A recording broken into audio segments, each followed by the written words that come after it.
بسم الله الرحمن الرحيم الحمد لله رب العالمين الحمد لله الذي هدانا لهذا وما كنا لنهتدي لولا أن هدانا الله أشهد أن لا إله إلا الله وحده لا شريك له وأشهد أن محمدا عبده ورسوله اللهم صل على محمد وعلى آل محمد كما صليت على إبراهيم وعلى آل إبراهيم إنك حميد مجيد اللهم بارك على محمد وعلى آل محمد كما باركت على إبراهيم وعلى آل إبراهيم إنك حميد مجيد ورضى اللهم عن الخلفاء الراشدين والصحابة أجمعين ومن تبعهم بإحسان إلى يوم الدين أما بعد السلام عليكم ورحمة الله وبركاته. Mes sœurs, mes frères, les louanges, les remerciements, les éloges n'appartiennent qu'à Allah, un droit absolu d'Allah. Nous le louons, nous revenons vers lui repentant, nous lui demandons protection contre les conséquences de nos péchés et les tendances de l'âme. Celui qui Allah guide, nul ne saurait l'égarer. Celui qui est privé de sa guidée, nul ne saurait lui montrer le droit chemin. J'atteste donc qu'il est le seul digne d'adoration. J'atteste de la véracité, de l'exemplarité, de la prophétie de Mohammed ibn Abdullah, qu'Allah bénisse ce prophète, sa famille, ses compagnons et tous ceux qui les auront suivis dans le droit chemin et nous fassent l'honneur d'en faire partie. Ensuite, donc, bienvenue dans cette émission en direct donc, de la mosquée du Mirail. Karim, qu'Allah le bénisse à la technique, pour parler de l'au-delà, l'épisode donc, qui nous intéresse aujourd'hui, à parler des prémices donc, de l'examen final. L'au-delà, on sait, est une promesse d'Allah subhanahu wa ta'ala et toutes ces promesses sont vraies. Et l'au-delà a un sens. Si toutes les injustices que nous voyons sur terre, les agissements insupportables, ou alors les bons comportements, ne devaient être sanctionnés ou récompensés que dans ce bas monde, certainement, cela ne vaudrait pas le coup, entre guillemets. Il y a un jour où toutes les différences seront tranchées. Allah subhanahu wa ta'ala a créé, comme on le sait, la mort et la vie pour nous mettre à l'épreuve, comme il le dit dans la Sourate al-Mulk, que vous lisez tous les soirs, je suppose. Sourate 67, la royauté, verset 2, Alladhi khalaqa al-mawta wal-hayata liyabluwakum ayyukum ahsanu amala. Celui qui a créé la mort et la vie afin de vous mettre à l'épreuve pour connaître, pour montrer plutôt, celui qui est le meilleur des œuvres. On a demandé à Iyad, qu'Allah fasse miséricorde, qu'est-ce que ça veut dire? Il dit l'œuvre la plus sincère et la plus conforme. C'est-à-dire la plus sincère qui n'est faite que pour Allah et la plus conforme à la tradition, à la sunna du prophète sallallahu alayhi wa sallam. C'est deux des trois conditions pour qu'un acte soit accepté.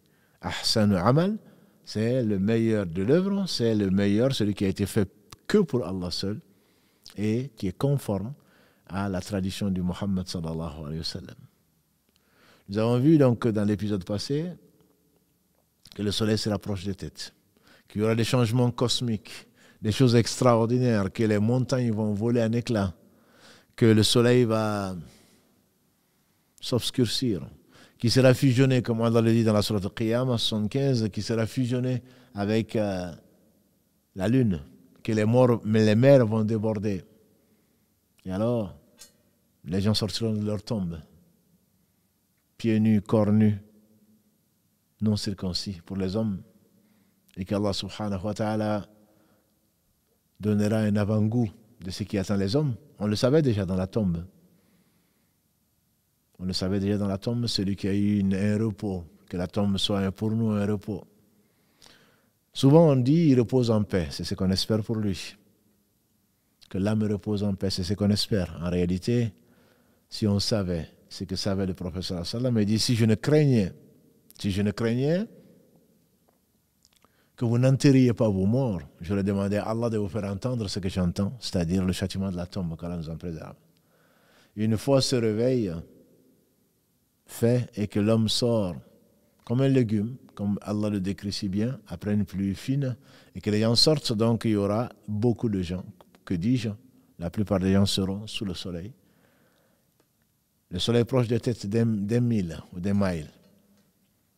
Certains, le Cheikh Uthaymin, qu'Allah fasse miséricorde, qui soit dans le repos dans sa tombe, il disait que, on parle des miles, c'est soit effectivement cette distance qu'une sœur, qu'Allah la bénisse, a rappelé qui est de 1 km 400, soit alors c'est le mile, chez les Arabes, c'est ce qu'on met avec le bâton avec lequel on met le kohol dans les yeux, le collier. Peu importe. L'essentiel, c'est que les gens vont suer en fonction de leurs œuvres, de leurs mauvaises œuvres. Certains, la sueur va les atteindre jusqu'aux chevilles, d'autres jusqu'aux genoux, d'autres jusqu'à la ceinture, certains jusqu'au cou et d'autres seront noyés dans leur sueur, qu'Allah nous en préserve. Cette catégorie, nous avons vu, afin de travailler pour faire partie de l'une ou plusieurs de ces catégories, seront sous l'ombre du trône le jour où il y aura d'autres ombres que l'ombre du trône d'Allah subhanahu wa ta'ala, la créature la plus immense. Et Allah est capable de toutes choses. Il est bien plus grand qu'on ne puisse l'imaginer. Allahu Akbar. C'est cette catégorie, pour résumer à ceux qui n'ont pas suivi l'épisode, c'est l'amir juste, le responsable juste, dans sa famille, dans ce qui lui a été confié, trancher les différends pour Allah subhanahu wa ta'ala et rester juste. Parce que c'est pas facile d'être juste quand on a le pouvoir. On a tendance à abuser. L'enfant qui, toute sa jeunesse, et jusqu'à sa mort, mais l'enfant qui, dans sa jeunesse, période d'insouciance, période de beaucoup de péchés, l'enfant qui, dans sa jeunesse, a été éduqué dans l'islam et a observé les commandements d'Allah subhanahu wa ta'ala, Allah fait sortir le vivant du mort, le mort du vivant, mais souvent le vivant du vivant. Parce qu'il a appris très tôt. On dit que l'imam Shafi'i, qu'Allah lui fasse miséricorde, a appris le Coran par cœur. Allah lui a donné cette capacité, il avait 7 ans. Ibn Taymiyyah ou d'autres, on dit qu'il avait 10 ans. An-Nawawi, il avait 10 ans. Et donc ceux-là ont certainement profité de leur jeunesse. Et celui dont le cœur est accroché aux mosquées, il sait que c'est la maison d'Allah subhanahu wa ta'ala, c'est pas là où il habite, bien sûr, élevé dans son être, dans ses noms et attributs, dans tous ses actes, qui aussi dans sa bienveillance, sa bonté, sa miséricorde d'une part, et sa justice basée sur son omniscience et sur sa sagesse d'autre part. Mais c'est les maisons où on vient rechercher la compagnie d'Allah subhanahu wa ta'ala, qu'il a honoré, qu'il a appelé ses maisons, les mosquées, les meilleurs endroits sur la terre. Une fois qu'il termine la prière, quand il part de la mosquée, il n'a qu'une envie, qu'un souci, c'est de revenir pour l'autre prière. Et les prières certainement empêchent les choses de blâme avec les turpitudes, comme le dit notre Seigneur subhanahu wa ta'ala dans la sourate Ankabut, la sourate l'araignée 29. Deux personnes qui s'aiment à Allah, qui s'aiment pour Allah, et qui se visitent pour Allah, et qui se séparent pour Allah. Quand ils donnent pour Allah. Quand ils prient pour Allah. Ce n'est pas aussi simple qu'on le dit. C'est facile à dire. Et comme le dit un tabaï, un épigone, ça m'a été plus difficile d'aimer pour mon frère ce que j'aime pour moi-même que de jeûner dans les journées chaudes. Un autre qui donne, il donne pour Allah et sa main gauche ne sait pas ce que sa main droite a donné, c'est-à-dire qu'il n'est pas calculateur. Et certainement, il ne sera pas malheureux au jour du jugement dernier. Un sixième, à qui une femme belle et noble se propose pour l'interdit, il dit « Je crains Allah ». C'est aussi vrai, certainement, pour un homme beau et noble qui se propose à une femme pour faire l'interdit et il dit « Je crains Allah ». Et enfin, quelqu'un qui, dans la solitude, et il n'est pas seul, il a ses anges avec lui, il a Allah subhanahu wa ta'ala sa compagnie, qui pense à Allah et ses yeux sont débordés de larmes. Et comme l'a dit le prophète sallallahu alayhi wa sallam, Allah a interdit 2 traces. Il leur a interdit à l'enfer 2 traces, les traces de larmes qui ont coulé pour Allah seul et les traces de sang qui ont coulé sur sa voie. Qu'Allah nous compte parmi l'une ou plusieurs de ces catégories. Les autres seront sous le soleil. Ils seront sous le soleil ardent. Le prophète sallallahu alayhi wa sallam nous a décrit leur situation.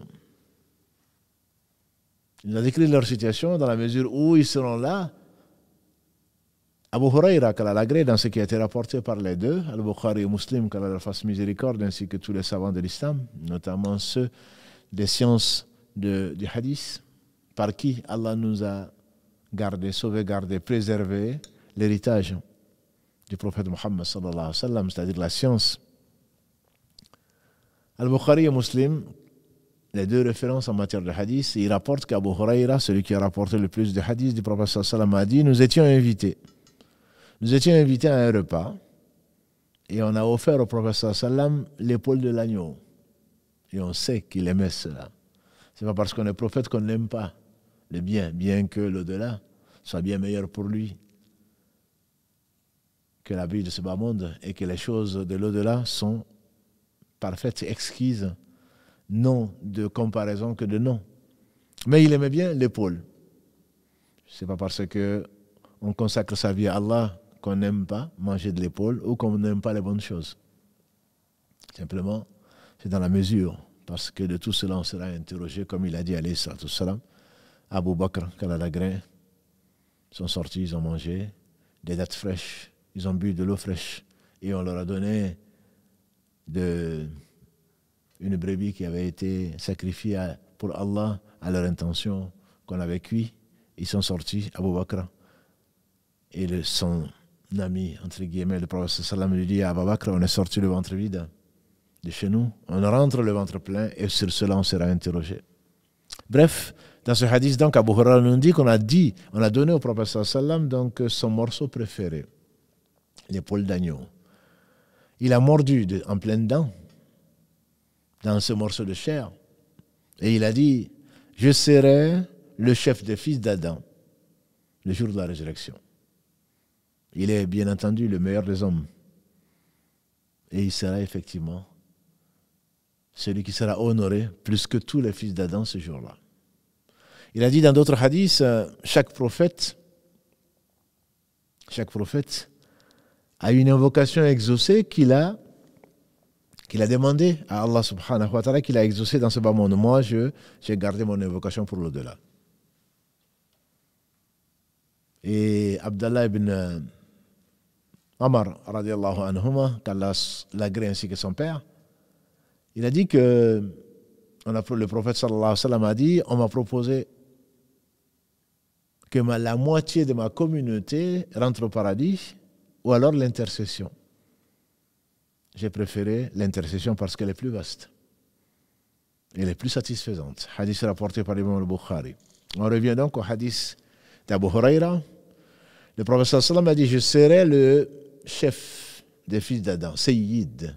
C'est pour cela que souvent, et il est permis de dire, Sayyiduna Muhammad sallallahu alayhi wa sallam, notre chef Muhammad sallallahu alayhi wa sallam, ce qui n'est pas une adoration, bien entendu. Il nous a mis en garde. Il nous a mis en garde. N'exagérez pas dans mon cas.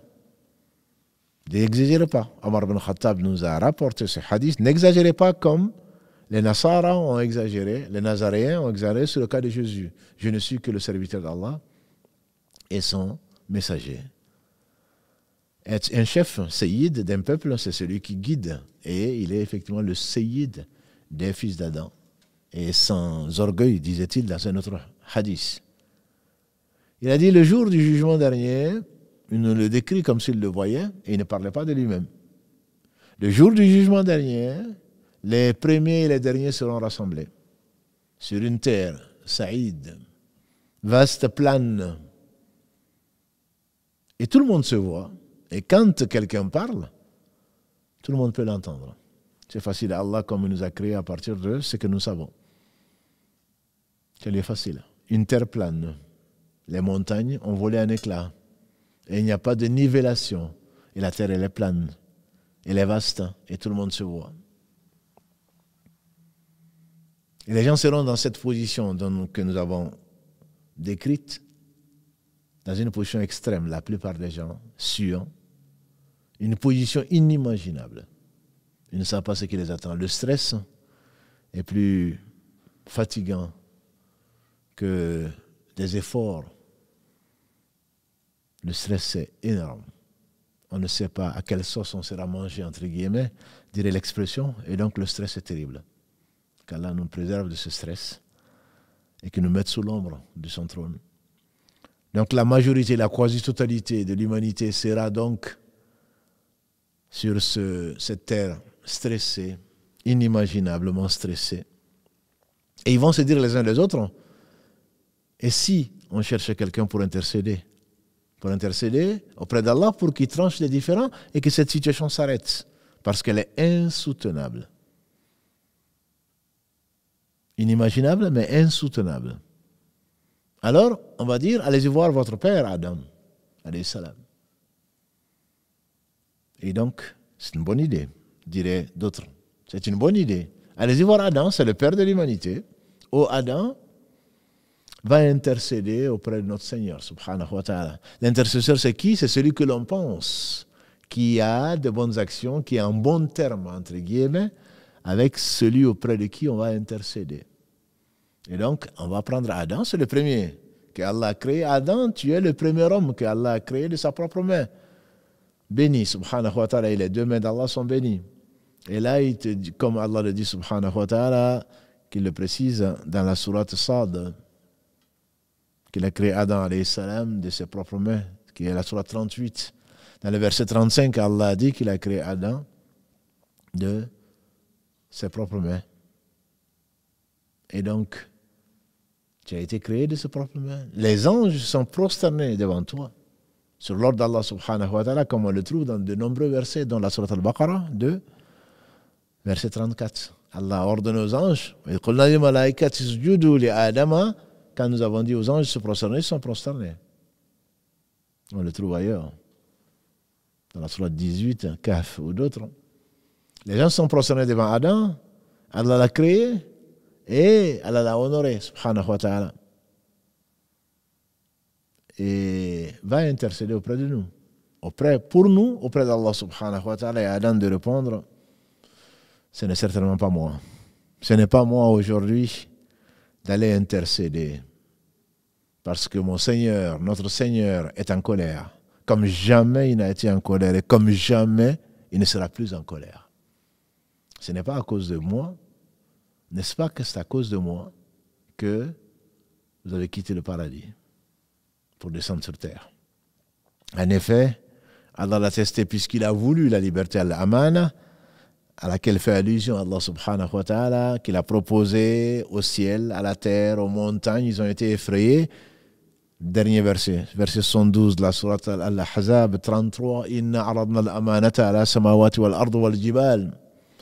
Ils ont été effrayés, ils ont décliné l'invitation et l'homme a accepté. C'était injuste, très grand injuste, très grand ignorant. Innahu kana zaluman jahula. Très grand injuste, jahula, très grand ignorant. Mais puisque tu as accepté la amana, tu vas rentrer au paradis. Allah lui dit, tu vas rentrer au paradis, tu vas profiter de tout sauf d'un arbre. Allah lui a interdit l'arbre dans le verset 35 de la sourate Al-Baqarah. Dès l'ouverture du livre, verset 35, Allah lui dit, فَلَا تَقْرَبَا هَذِهِ الشَّجَرَةِ. Adam et Ève, ne vous approchez pas de cet arbre. Quel est cet arbre? Des choses ont été écrites, dites dans les Israéliates, mais Allah n'a pas précisé. Le prophète sallallahu n'a pas précisé parce que ce n'est pas important. Peu importe l'arbre. Est-ce que certains pensent et disent que c'est un pommier? Est-ce un figuier? Est-ce autre chose? Peu importe. L'essentiel, c'est ne t'approche pas de cet arbre. Or, malgré l'abondance et la perfection du paradis, l'abondance des arbres et de tout, Satan, notre ennemi, il ne faut pas l'oublier, a promis à Adam, il n'a pas tenu sa promesse, que s'il mangeait de l'arbre, il serait un ange. Ou alors, il serait éternel, il ne va pas mourir. Adam a cru à cela. Et il a mangé, il a désobéi à Allah subhanahu wa ta'ala. Par oubli. Ce n'est pas sciemment. Son Seigneur subhanahu wa ta'ala ensuite lui a inspiré une chose formidable, extraordinaire qui est le repentir. La mauvaise conscience, on dirait en langage de rue, la mauvaise conscience. Il a demandé pardon à Allah et Allah lui a pardonné. Allah l'a élu, comme il le dit dans la sourate Araf, sourate 7, verset 23. Il a demandé à Allah subhanahu wa ta'ala, tous les deux ont demandé à Allah de leur pardonner. Rabbana zalamna anfusana wa illam taghfir lana wa tarhamna lanakunanna minal khasirin. Une très belle invocation. Seigneur, nous nous sommes fait outragement tort. Si tu ne nous pardonnes pas, nous serons perdants. Et leur Seigneur les a pardonnés, subhanahu wa ta'ala. Et donc dans l'islam, il n'y a pas de péché originel. Il n'y a pas de péché originel dans la mesure où l'homme ne naît pas avec un péché. L'homme naît sans péché.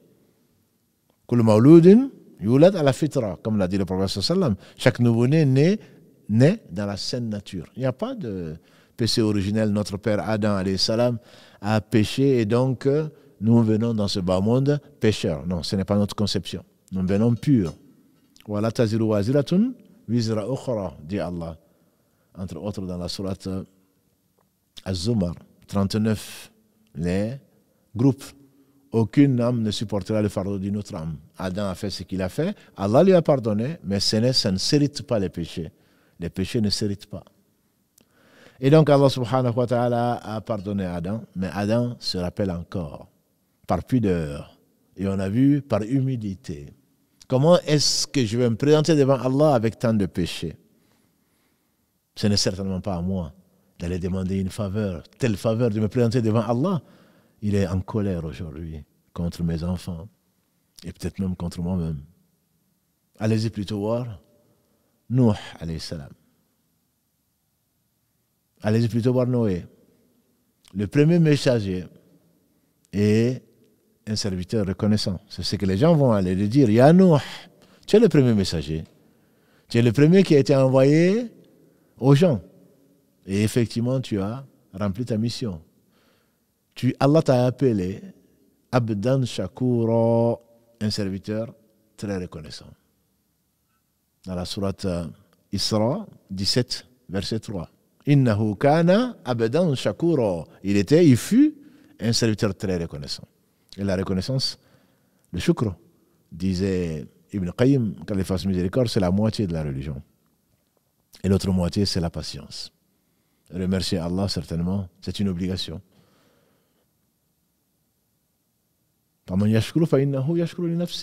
Celui qui remercie Allah, il le fait pour lui-même. Et celui qui est ingrat, Allah se passe des mondes. Allah dit dans la sourate Ibrahim 14, verset 7, et quand ton Seigneur a proclamé, si vous me remerciez, je vous en rajoute. Quel Seigneur? Connaître son Seigneur, c'est l'aimer. Non seulement il te donne, il t'inspire le remerciement. Tu le remercies, il t'en donne encore plus. Et donc c'est Nuh alayhi salam, Allah l'a appelé un serviteur très reconnaissant. Ô Noé, toi qui es resté 950 années avec ton peuple, avec les gens, avec les humains, 950 années appelés à Allah. On dit que Allah n'a sauvé dans l'arche que 80 familles à peu près, dans l'explication d'Ibn Kathir que l'on trouve selon Abdallah ibn Abbas, qu'Allah l'a grandi, ainsi que son père. 950 années, il est resté comme Allah le dit, dans la sourate Al-Ankabut 29, l'araignée. 950 années, il est resté, verset 14. 950 années avec son peuple. Et tu as été un serviteur reconnaissant, très reconnaissant. Va alors voir Allah et demande-lui de trancher les différends. Qu'on arrête ce supplice parce qu'on pense que c'est insupportable. Et il est plus supportable que l'enfer, qu'Allah nous en préserve. Noé dira, ce n'est pas moi. Ce n'est pas moi. Aujourd'hui, le Seigneur, il est en colère, comme jamais il l'a été. Et comme plus jamais il ne sera en colère. Autant. N'est-ce pas que c'est moi qui ai maudit mon peuple et demandé la malédiction d'Allah sur mon peuple, le châtiment. Il fait allusion à ce qu'Allah dit dans la sourate qui porte son nom, Noé 71, verset 26, qui dit « Allah ne laisse pas sur la terre les incroyants. Parce que si tu les laisses, je vous laisse aller vérifier et lire cette sourate qui porte le nom de Nuh, où il a appelé matin, midi et soir. Il a appelé en secret comme en public. Il est revenu souvent. Et c'était un des arguments que l'on donne pourquoi Allah aime la demande de pardon. Il a demandé de pardonner à Allah et de revenir vers lui repentant pendant 1000 ans moins 50. Et malgré tout ça, les gens n'ont pas suivi son conseil. Il a dit, j'ai demandé à Allah d'exterminer mon peuple, les gens qui n'ont pas cru. Et or, Allah dit, subhanahu wa ta'ala, quand Nuh a su, c'est-à-dire quand on a révélé à Nuh, ce n'est pas par désespoir, quand on lui a révélé que personne de ton peuple ne croira, sauf ceux qui ont déjà cru. Donc quand il a su cela, c'est là où il a chargé les croyants, 80 familles, dit Ibn Abbas, et un couple de chaque espèce dans l'arche qui faisait l'objet de leur raillerie. Et pourtant, il n'y a que ceux-là qui ont été sauvés avec le déluge. Nous y croyons. Et donc, nous, va dire non, allez-y plutôt voir Ibrahim. Ibrahim, le rapproché d'Allah. Allah dit dans la sourate An-Nisa, la sourate 4, les femmes, verset 125, Allah dit « Wa taqad Allahu Ibrahim khalila » Allah a pris Ibrahim comme un rapproché. Allah a choisi les prophètes, on dit qu'il y en a eu 124 000. Chaque peuple en a reçu. Parmi les prophètes, il a choisi des messagers, on dit qu'il y en a eu 315. Et parmi les 315, il a choisi 5 grands messagers. Ulul Azm min ar-Rusul, qu'on appelle les messagers de la détermination. Dans l'ordre chronologique, Noé, Abraham, Moïse, Jésus et Mohammed, car les bénissent tous. Et donc, parmi les Ulul Azm, parmi les 5, Allah a choisi Ibrahim comme rapproché, le plus rapproché de lui, sauf que c'était avant Mohammed sallallahu alayhi wa sallam qui a dit « Allah m'a pris comme rapproché ». Parfois, on traduit ça par ami intime. Ça, c'est pour les créatures. On ne peut pas être ami intime d'Allah. C'est un rapproché plutôt, le plus rapproché d'Allah. Allah m'a pris comme Allah m'a rapproché comme il a rapproché Ibrahim. Et nous disons souvent dans nos prières, Allahumma salli ala Muhammadin wa ala ali Muhammad kama sallayta ala Ibrahim wa ala ali Ibrahim. Prie sur Muhammad et sa famille comme tu as prié sur Ibrahim. Allah l'a rapproché. Wa taqada Allahu Ibrahim khalila.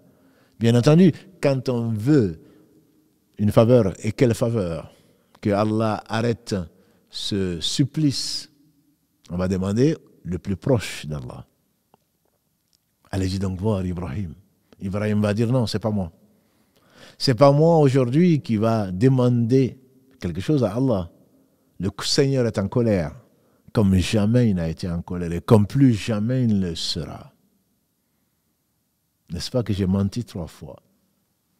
Il faudrait expliquer ces choses parce qu'on peut penser qu'un prophète ment. Ce n'est pas le cas du tout. Ce que lui il a considéré comme mensonge n'était pas des mensonges. Mentir, c'est dire le contraire de la vérité. Or là, il a utilisé des mots qui ont été compris par les gens comme, d'une certaine façon, là qu'en réalité, c'est pas ce qu'il a voulu dire. Le premier, mentionné dans la sourate Safat 37. Le premier, dans le verset 89, quand il a voulu leur jouer un coup, il a passé sa jeunesse à les appeler, son père étant un fabricant d'idoles, son peuple adorait les idoles. Ils adoraient également les étoiles, le ciel, le soleil, la lune et les étoiles. Et il les a appelés à Allah, n'adorait qu'Allah seul. C'est ce pourquoi il nous a créés. Est-ce que les idoles que vous adorez, vous parlent-ils? Est-ce qu'ils vous donnent à manger? Est-ce qu'ils peuvent quoi que ce soit pour eux-mêmes? Donc, puisqu'ils ne l'ont pas écouté, il a voulu leur faire un plan. Il a prétexté être malade, inni saqim. C'est que je ne suis pas bien portant. Effectivement, rien qu'à l'idée qu'on adore autre que Allah, on frémit, on est déjà malade. Inni saqim. Dans la sourate, donc, Safat, 37 versets. 89, Ibrahim leur dit, je suis malade. Et ils l'ont laissé, donc ils ont été faire la fête. À l'extérieur du village ou de la ville.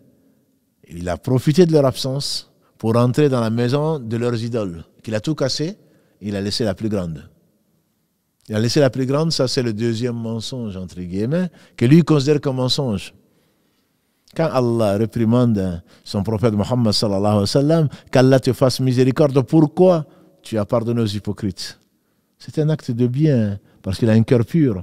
Les hypocrites ont menti à Tabouk. En année 9 de l'Hégire, ils ont menti, ils ont dit qu'ils avaient des excuses, ils n'en avaient pas. Il dit qu'Allah vous pardonne. Allah le lui reproche, parce que c'est un rapproché d'Allah. Pourquoi tu n'as pas attendu qu'Allah te montre la vérité? Pourquoi tu t'es précipité de leur pardonner et d'invoquer Allah pour leur pardon? Je ne vais pas les pardonner, dit Allah. Même si tu demandes 70 fois pardon pour les hypocrites, c'est que ceux qui ne croient pas et qui font semblant de croire, ils sont musulmans certainement, ils prient, ils jeûnent, mais ils ne croient pas. Dit Allah. Ils ne sont pas croyants. Pourquoi? Donc ce sont des reproches de celui qui aime. Allah aime Muhammad sallallahu alayhi wa sallam plus que tous les humains. Et donc c'est un reproche. Quand il s'est renfrogné, le premier verset de la sourate 80, Abasa, parce qu'un aveugle est venu lui demander pourquoi tu as été envoyé, tu prétends être envoyé alors qu'il s'occupait, il parlait avec des riches qu'il espérait, des notables, qu'il espérait devenir musulmans. Abasa wa tawalla, sourate 80, Anja'ahul ama. Il s'est renfrogné parce qu'un aveugle est venu le voir. C'était un reproche gentil, entre guillemets, du Seigneur des mondes par rapport à quelqu'un qu'il a aimé plus que tous les humains. Donc Ibrahim, qui est son arrière-grand-père, ne supporte pas d'avoir dit quelque chose qui n'a pas été compris. Il a dit, Nisakim, je suis malade. Et là, dans la sourate Al-Anbiya, dans la sourate 21, Ibrahim dit, quand il a cassé les idoles et qu'ils sont revenus trouver les idoles par terre, ils ont dit, qui a fait ça? Il a dit, demandez aux plus grands s'ils savent parler. Donc certains ont compris qu'il voulait dire que les idoles parlaient. Et eux-mêmes ont compris, bien entendu, qu'ils sont dans l'erreur. Parce que chacun d'entre nous sait que Allah seul mérite l'adoration. Quand les espoirs s'envolent, à qui tu penses? C'est Allah seul. Ni le père, ni la mère, ni qui que ce soit ne pourra quoi que ce soit pour toi. Et donc, dans la sourate Anbiya, Allah fait dire donc à Ibrahim alayhi salam que demandez au plus grand. Le troisième mensonge, entre guillemets, c'est quand, à cause de ce qu'il a fait, on l'a jeté dans le feu et Allah l'a sauvé. Il est parti vers l'Égypte et il était avec sa femme Sarah. Sarah est une femme noble. Elle avait la moitié de la beauté de toute l'humanité. Elle était la plus belle femme, elle fut la plus belle femme que la terre a portée après sa mère Ève. Et quand le pharaon l'a vue, il est tombé fou amoureux. Il voulait la posséder. Et quand il voulait la posséder, vous imaginez très bien qu'un roi qui veut posséder une femme, elle était avec son mari, Ibrahim. Et quand il a demandé à Ibrahim, c'est qui ça? Ibrahim a dit, c'est ma sœur. Hadith authentique, rapporté par l'imam al-Bukhari, c'est ma sœur. Et donc, il a été ensuite voir Sarah, il lui dit, nous sommes les deux seuls croyants sur terre. Il veut dire de cet endroit sur terre. Ne me demande pas, j'ai dit que tu étais ma sœur. Et les savants disent, bien sûr, Allah dit dans la sourate 49 al-Hujurat, les croyants ne sont autres que des frères. Donc, frère dans la religion, c'est sa sœur dans la religion. Ce n'est pas un mensonge. Mais Ibrahim avait peur. Il aimait son Seigneur, il avait peur de se présenter devant son Seigneur avec ce qu'il a fait. Et pourtant, Allah sait. Et Allah l'a sauvé, Allah l'a créé, Allah lui a donné, Allah l'a renforcé, a fait de lui le père des musulmans. Millata abikum Ibrahima, huwa sammakum muslimina min qabl. Communauté de votre père Abraham, celui que vous avez appelé musulman auparavant dans la sourate Al-Hajj, sourate 22. Ibrahim dit, c'est pas moi. Allez-y plutôt voir Moussa, l'interlocuteur d'Allah. Pour qu'il intercède, c'est pas moi. Moi, je ne mérite pas ce. Aujourd'hui, vu la colère de notre Seigneur, je ne mérite pas de me présenter devant lui. Je crains de me présenter devant lui. Allez-y voir Moïse, alayhi salam. Moussa, alayhi salam, on va le voir. Oh Moussa, intercède auprès de nous. Intercède pour nous auprès de ton Seigneur. Tu ne vois pas dans quelle position nous sommes. Toi qui es l'interlocuteur d'Allah. En effet, Allah dit subhanahu wa ta'ala dans la sourate, les femmes, la sourate An-Nisa, verset 164, wa kallama Allahu Moussa taklima. Et Allah a parlé de vive voix à Moussa. C'est l'interlocuteur. Allah lui a parlé directement.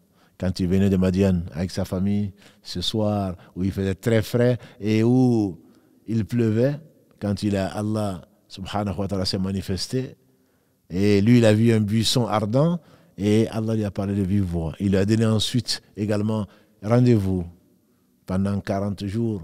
Allah lui a donné les tables. Donc, les tables gardées. Et Allah subhanahu wa ta'ala sait où mettre son épreuve. Toi, que Allah a choisi pour lui parler, pour te parler directement de vive voix, intercède auprès de nous. Moussa va dire, notre Seigneur est en colère aujourd'hui. Il s'est mis en colère comme jamais. Il ne s'est mis en colère. Et comme jamais, plus jamais, il ne se mettra en colère autant. Moi, j'ai tué un homme alors que Allah, subhanahu wa ta'ala, ne me l'a pas ordonné. J'ai tué un homme alors que Allah ne me l'a pas ordonné. En effet, comme vous le savez, quand Moussa, alayhi salatu salam, à qui Allah a donné une force, le prophète sallam, quand il a rencontré au 6e ciel, lors de son ascension nocturne, quand il a rencontré au 6e ciel, il a vu Moussa et dit c'était un homme puissant, fort. Et en effet, quand il est sorti à Misra, au Caire, actuel le Caire, en se promenant, quand il a vu un copte de la famille de Pharaon ou du groupe de Pharaon qui était en train de se battre contre un de ses frères, entre guillemets, descendants des Banu Israël, des fils d'Israël, il a saisi le copte et le fait de le saisir, il lui a donné un coup et il en est mort, comme Allah subhanahu wa ta'ala nous le dit dans la sourate 38 Sad, comme Allah subhanahu wa ta'ala nous le dit, verset 15. Il a pris cet homme et il en est mort. Et il a regretté, il a demandé pardon à Allah. Le coup qu'il a donné a été sa cause seconde et il en est mort. Aujourd'hui, j'ai craint de me rencontrer mon Seigneur. Ce n'est pas à moi. Allez-y plutôt voir Jésus, alayhi salam. Allez voir Jésus, alayhi salam. Les gens vont aller voir Jésus.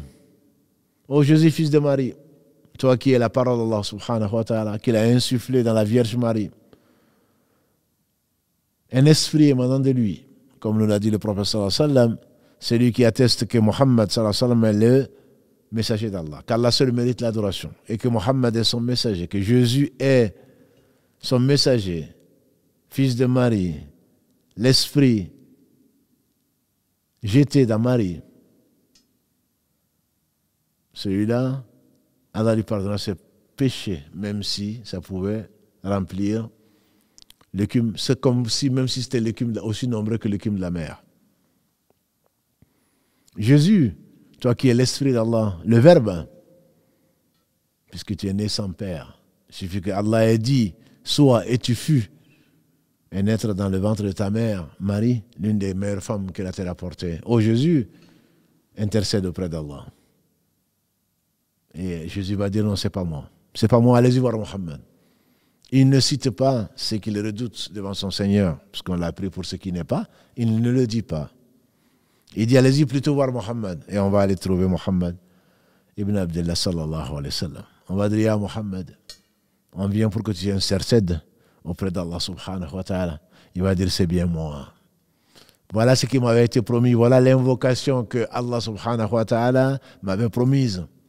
Vous vous rappelez certainement, ou en tout cas vous pouvez le vérifier dans la sourate Isra 17, verset 79.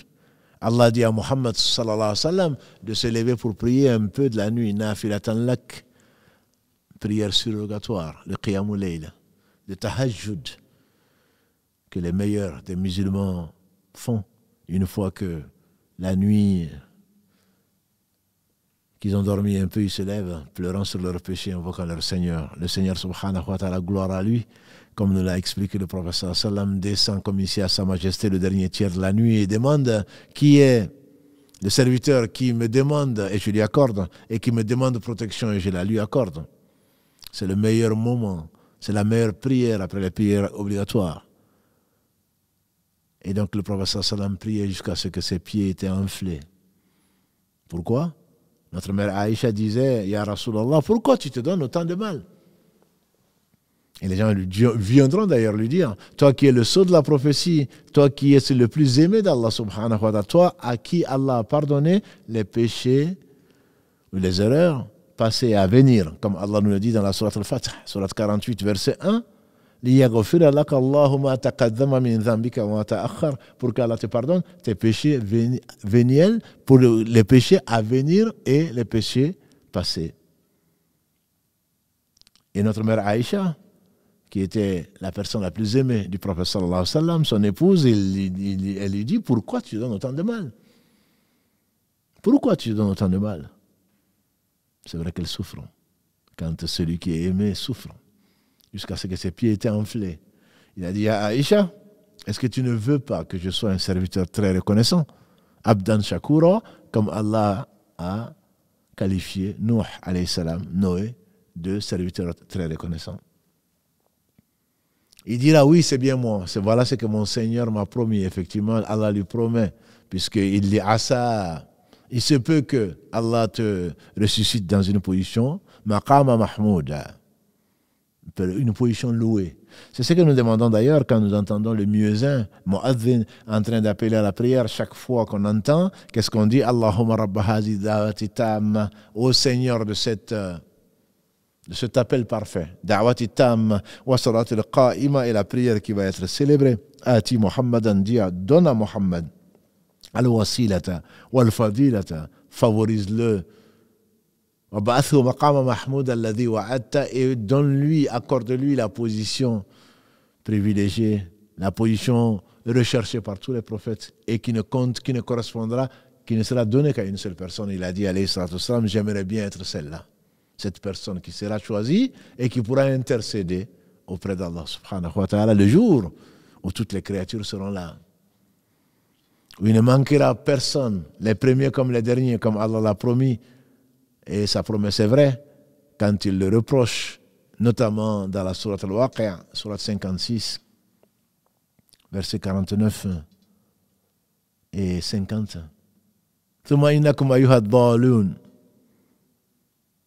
Vous allez venir, vous les égarés, des miqat yawmin ma'loum, un jour connu. Al-awwalina wal-akhirin, la majmu'una ila miqat yawmin ma'loum. Les premiers comme les derniers seront invités ce jour-là.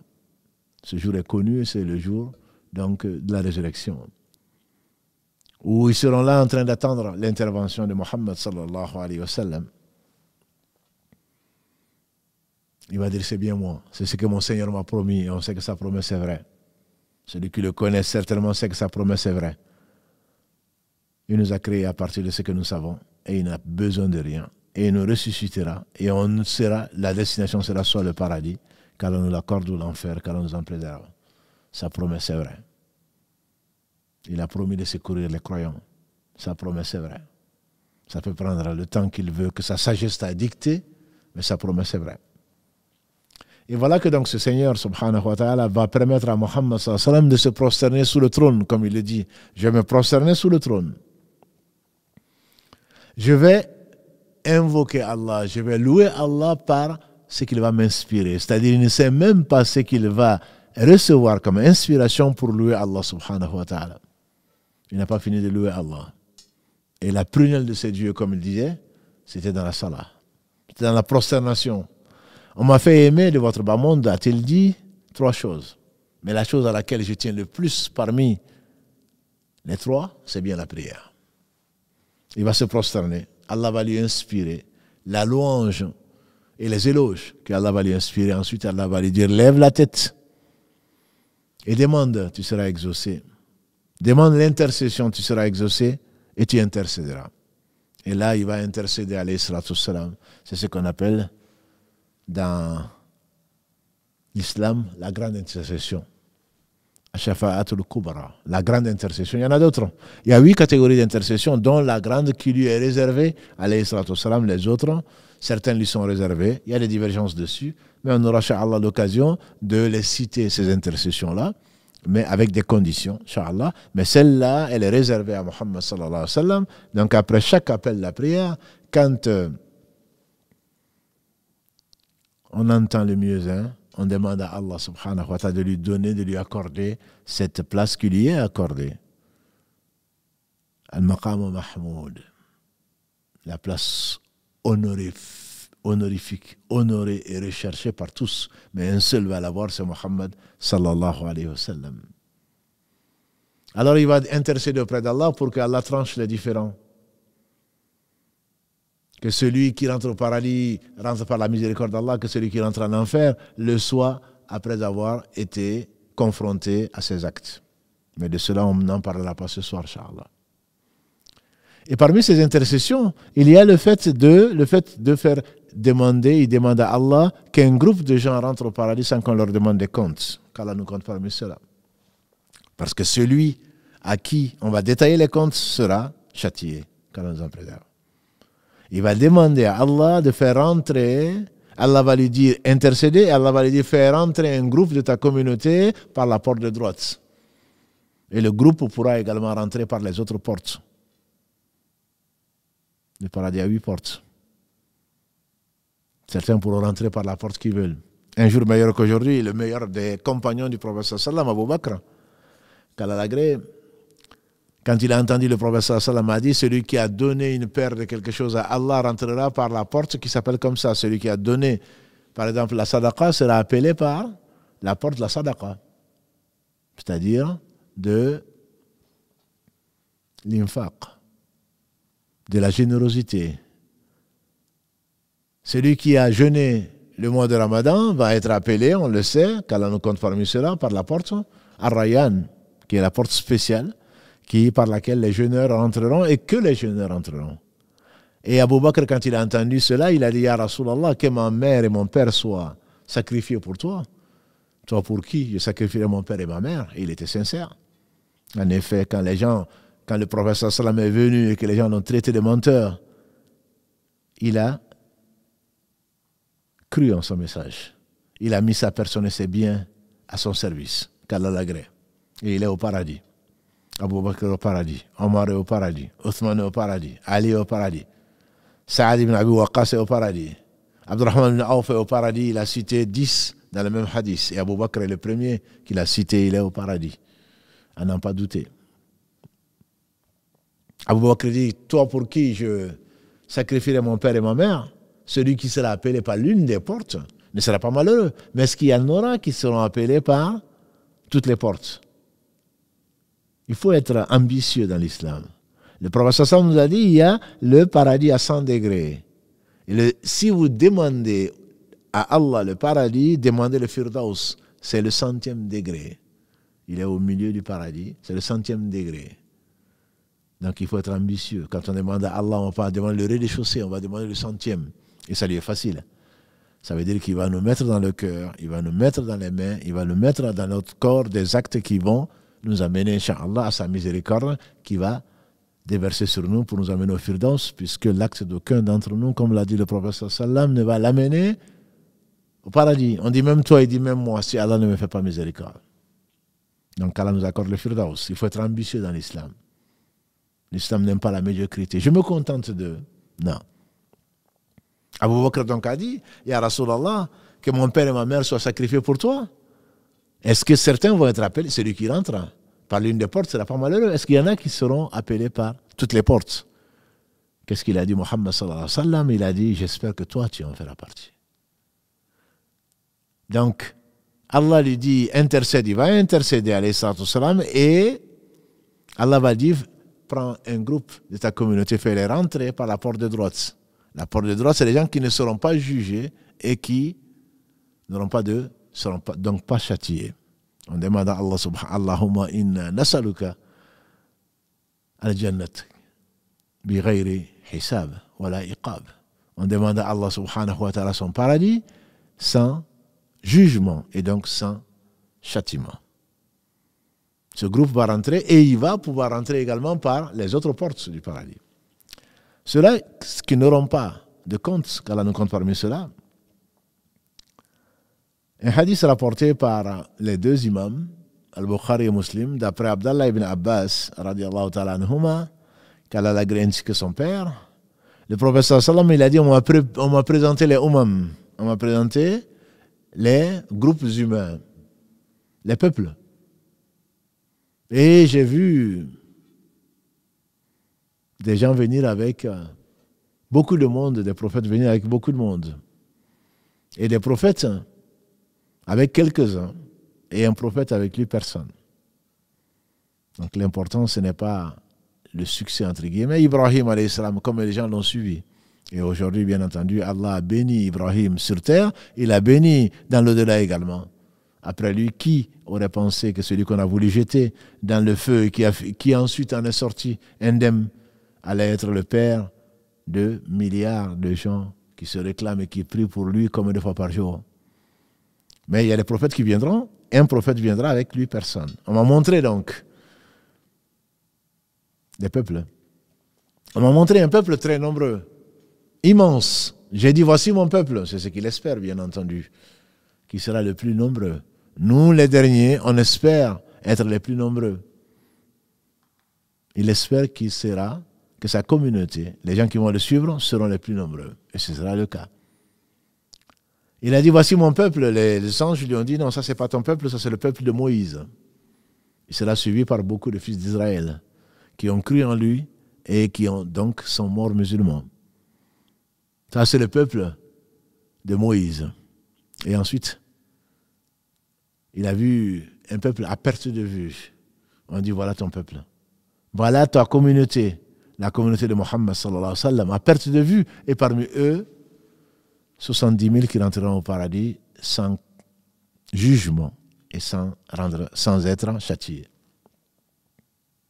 Un bienheureux. Il a dit, Ya Rasulallah, demande à Allah que j'en fasse partie. Demande à Allah que j'en fasse partie. Il a dit, tu en fais partie. Tu en fais partie. Et un autre qui était là, qui a dit, Ya Rasulallah, demande à Allah que j'en fasse partie. Non, il a dit, Uqasha t'a dévancé. C'est même devenu un proverbe arabe, Uqasha t'a dévancé. C'est-à-dire, tu n'es pas le premier, quelqu'un a déjà demandé. Uqasha ibn Muhsin. Qu'Allah l'agrée, il fera partie des gens qui rentreront par la porte de droite et qui donc ne seront pas jugés et encore moins châtiés. qu'Allah nous compte parmi ce groupe, 70 000. 70 000 qui rentreront au paradis. Et il a demandé à Allah, généreux qu'il est, envoyé comme miséricorde pour les univers, il a demandé à Allah et Allah lui a donné, lui a permis de, pour chaque 1000, 70 000. Pour chaque 1000, 70 000. Comme c'est 70 000, pour chaque 1000, 70 000, donc c'est 70 000 multiplié par 70 000. 70 000 pour chaque 1000.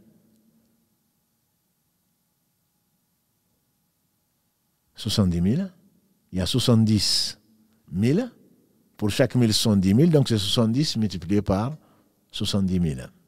Le calcul est vite fait. Qu'Allah nous compte parmi ceux-là. Et qui sont-ils?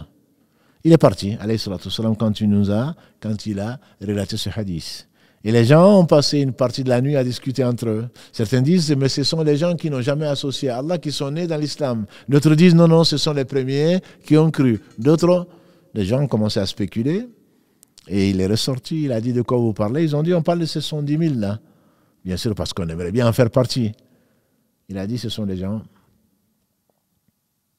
qui ne se cautérisent pas. Ce sont des gens qui ne recourent pas à la ruqya. Je m'expliquerai, Inch'Allah. Ce sont des gens qui ne croient pas au mauvais augure et qui mettent leur confiance entièrement à Allah subhanahu wa ta'ala. Donc il a décrit ces 70 000 ou 70 fois 70 000 qui rentreront au paradis sans qu'on les demande de compte, qui sera, Inch'Allah, l'objet du prochain live. Les comptes, la reddition des comptes. Rien qu'à l'idée, la reddition des comptes. Qu'Allah nous fasse rentrer au paradis sans nous demander des comptes, ni nous châtier.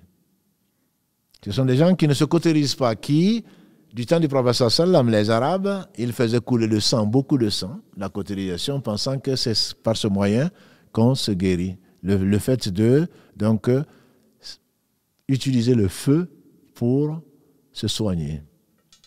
Qui ne font pas de ruqya. Il y a eu beaucoup de divergences entre les savants, certains qui disent qu'ils ne demandent pas la ruqya, puisque le prophète sallam lui-même faisait la ruqya.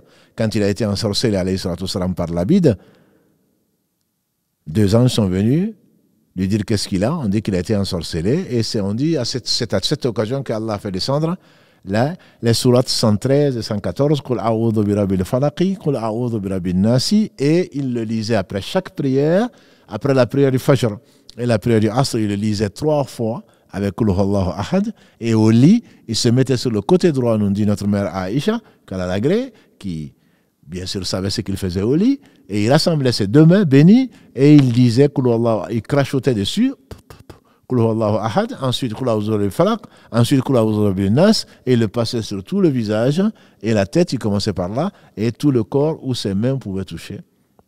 Il se faisait la ruqya tous les soirs. Donc on ne peut pas dire que celui qui fait ça se fait la ruqya. Certains savants, ils ont dit, c'est celui qui demande la ruqya. Au lieu de demander à Allah de le guérir, et Allah est le seul guérisseur, il demande aux gens de le traiter entre guillemets. Mais d'autres savants disent que non. La ruqya était utilisée, c'était un mot arabe, c'était utilisé, les Arabes avant l'islam utilisaient des choses incompréhensibles, ils appelaient les djinns, ils appelaient les esprits, ils appelaient des idoles. Donc la ruqya, quelque part, c'est le traitement qui se faisait traiter par des expressions qui n'étaient pas licites. Quant aux expressions licites dans l'islam, il n'y a aucun mal de les utiliser. Allahumma anta shafi, la shifa'u illa shifa'uk, shifa'u la yughadiru saqama. Allahumma rabban nas, disait le prophète sallam, ou d'autres des formules que vous connaissez ou qu'on peut trouver donc dans la citadelle du musulman ou ailleurs, ce sont des ruqya, on peut les utiliser, il n'y a pas de mal. Par contre, beaucoup de charlatans, je vous mets en garde, entre ceux qui viennent sur le live, et on les supprime régulièrement, et vous les voyez, vous qui êtes fidèles au live, qu'Allah vous bénisse et vous remercie, vous récompense pour votre fidélité et votre confiance. On trouve, ils viennent même sur les lives, au lieu d'écouter et apprendre, pour appeler les gens au mal. Ce sont des charlatans. Allah seul est le guérisseur. Et on faut mettre son espoir en Allah. C'est pour cela qu'à la fin, il dit ceux qui mettent leur espoir en Allah subhanahu. Wa ala Allahi yatawakkalun. Entre autres, avant d'arriver là, il dit également, troisième caractéristique, c'est les gens qui ne croient pas aux mauvais augures. Et il y en a combien dans la communauté qui croient aux mauvais augures? On a un chat noir est passé, donc je renonce à mon projet de sortir, d'aller en voyage.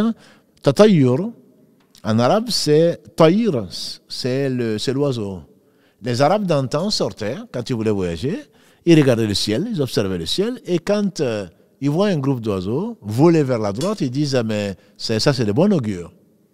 Et quand ils voyaient le groupe d'oiseaux tourner à gauche, ils disent non, c'est mauvais augure. Donc ils reviennent, ils renoncent à leur voyage. Le prophète sallam a dit, nous on ne croit pas au mauvais augure. C'est pas parce qu'on a rencontré un chat noir ou un chien noir, ou que le verre s'est cassé, ou le miroir s'est cassé, qu'on va dire aujourd'hui va m'arriver un malheur. Il t'est déjà arrivé un malheur d'ailleurs. Puisque croire en ça, c'est certainement mécroire à ce qu'a apporté Mohammed sallallahu alayhi wa sallam. Allah seul peut nuire, Allah seul peut apporter du bien, Allah seul élève, Allah seul rabaisse. Celui qui fait sortir le vivant du mort, le mort du vivant. La ilaha illahu, aucune divinité digne d'adoration si ce n'est lui, il n'a pas besoin d'aide, il n'a pas besoin d'assistant, il n'a pas d'enfant, il n'a pas de compagne, il n'a besoin de rien. Si tu crois en cela, tu ne vas pas croire que parce que l'oiseau a tourné à droite ou à gauche, qu'il va t'arriver du bien ou du mal. Par contre, nous croyons au bon augure. On se lève le matin, et puis on se sent bien. Et puis on voit un soleil magnifique, on dit aujourd'hui il fait beau, aujourd'hui il va m'arriver du bien. Effectivement, il t'est déjà arrivé du bien, tu remercies ton Seigneur, chaque jour est un cadeau. Chaque jour est un cadeau. Et un jour viendra où tu ne recevras plus ce cadeau-là. Chaque jour est un cadeau dont tu dois profiter. Ibn Omar disait qu'Allah l'a gré ainsi que son père, quand tu es au matin, n'attends pas le soir. Et quand tu es au soir, n'attends pas le matin. Prends sur ta santé pour quand tu seras malade et pour ta vie pour quand tu seras mort. Donc à ce moment, quand le prophète sallallahu alayhi wa sallam aura intercédé, et à la fin de ce long hadith rapporté par le Bukhari et Muslim d'Abu Huraira qu'Allah l'a gré, il a dit, il va intercéder, alayhi salatu salam. À ce moment, Allah subhanahu wa ta'ala va trancher les différends. Il va commencer à trancher les différends, qui sera l'objet, Inch'Allah, de notre prochain live. Mais en attendant, on va œuvrer, parce que Allah seul sait qui sera encore vivant, et ce que nous pourrons faire d'ici mardi, Allah seul sait. Donc il faut foncer, wasari'u ila maghfiratin min rabbikum. Et Allah dit dans la sourate Ali Imran 3, verset 133, si ma mémoire est bonne, wasari'u, et concourez, précipitez-vous, ila maghfiratin min rabbikum, vers le pardon de votre Seigneur. Wasari'u ila maghfiratin min rabbikum wa jannatin arduha samawati wal ardu uiddat lil muttaqin, et un paradis, concourez pour un paradis qui est plus vaste que les cieux, qui a été réservé à qui? Aux craignants Allah, aux connaissants Allah, aux ceux qui aiment Allah et qui œuvrent dans le bien grâce à Allah et qui suivent la sunna du meilleur des hommes, qui sera ce jour-là honoré devant toutes les créatures. Muhammad sallallahu alayhi wa sallam. Qu'Allah subhanahu wa ta'ala nous fasse profiter de ce qu'il nous a enseigné. Qu'Allah subhanahu wa ta'ala nous fasse rentrer au paradis sans nous demander des comptes. C'est ce que nous cherchons avec Uqasha, qui est Ibn Muhsin, qui fait donc partie de ces 70 000. Qu'Allah subhanahu wa ta'ala bénisse notre temps et que notre rencontre, le jour de notre mort, soit le meilleur de nos jours parce qu'on sera ressuscité sur la dernière des œuvres. Le prophète sallam disait souvent, Ya muqallib al-qulub, thabbit qalbi ala dinik. Ô toi qui renverses les cœurs, raffermis mon cœur sur ta religion. Nul ne sait comment il va mourir, ni où il va mourir, ni quand il va mourir. On demande à Allah de nous rappeler, comme le disait Ibrahim, Allah, rappelle-nous croyants, rappelle-nous musulmans, parce qu'Allah seul sait qui va mourir musulman. Celui qui n'est pas mort musulman, il aura tout perdu. Celui qui est mort musulman, alhamdulillah, il peut espérer sur la miséricorde d'Allah subhanahu wa ta'ala, qu'Allah bénisse Muhammad, par qui Allah nous a amené cette miséricorde, par qui il nous a amené cette religion qu'il a parfaite. Et il n'est l'obligé de personne. On ne saurait jamais le remercier comme il se doit. Qu'Allah bénisse Muhammad, donc sa famille, ses compagnons, tous ceux qui les auront suivis dans le droit chemin, nous fassent l'honneur d'en faire partie. Barakallahu fikum pour votre confiance et pour votre fidélité. Qu'Allah subhanahu wa ta'ala vous aime, vous fasse aimer les gens qu'il aime, qui nous comptent parmi ceux-là, et nous fasse aimer les œuvres qu'il aime. سبحانك اللهم وبحمدك أشهد أن لا إله إلا أنت أستغفرك وأتوب إليك سبحان ربك رب العزة عما يصفون والسلام على المرسلين والحمد لله رب العالمين والسلام عليكم ورحمة الله وبركاته.